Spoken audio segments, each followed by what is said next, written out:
তুমি নর্থ বেঙ্গল ঘুরতে আসো তাহলে অবশ্যই এই জায়গাটা ভিজিট করো। অনেকেই হয়তো ভিজিট করেছো, বাট যারা করোনি তাদের জন্য এই জায়গাটা দেখে নাও। চলো আমরা ঢুকছি মার্গারেটস ডেক।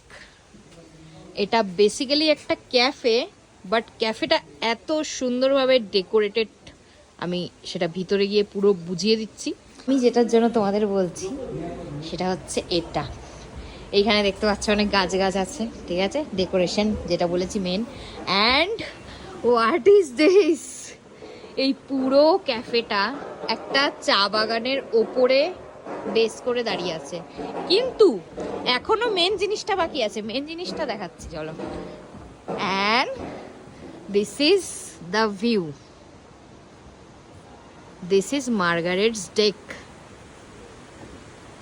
অসাধারণ লাগছে কিনা বলো। আমি জানি অনেকেই এখানে অলরেডি এসে গেছো আর তাদের খুব খুব খুব ভালো লেগেছে। আমি নিজে এখানে এই নিয়ে 4th টাইম ভিজিট করছি, ভীষণ সুন্দর লাগে।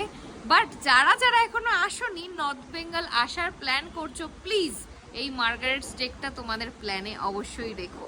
এটা বেসিক্যালি কার্শিয়াং। হ্যাঁ, ওই পার্টটা দেখলে বুঝতে পারবে ওটা অ্যাকচুয়ালি কার্শিয়াং ডিস, মানে কার্শিয়াং টাউন। এটা টাউন ছেড়ে একটু এই পাশটাও টাউন, মানে এইরকম ইউ এর মতো তো শেপ, মাঝখানে এটা রয়েছে, সুতরাং ভিউটা দারুণ আছে। এইটা হচ্ছে মেনিউ, আর এখানে শুধু ব্ল্যাক টি অ্যাভেলেবেল। তো চা চলে এসছে, দিস ইজ ব্ল্যাক টি, আর আমাদের দুখানা কুকিজ দিয়েছে। এবার আমি কোনোদিনও ট্রাই করিনি, তো আমি দেখতে চাই যে এখানে 530 টাকার চা এবার টেস্ট করে ফার্স্ট সিপটা তোমাদের সামনেই নেব আর দেখাচ্ছি কেমন লাগে এক্সপ্রেশন।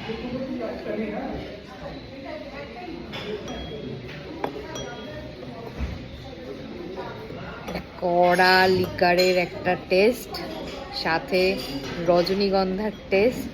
এটাও টেস্ট করে বলে দিই, because why not.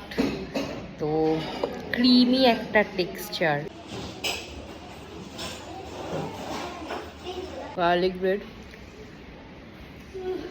Costly, obviously costly, এখানে না বলার কোনো জায়গা নেই। বাট যে দুটো জিনিস খেলাম সত্যিই খুব সুন্দর। এতটা হয়তো কস্ট না হলেও পারতো, বাট একটা কোয়ালিটি মেনটেন করার জন্য, টেস্ট মেনটেন করার জন্য আই গেস তারা নিচ্ছে।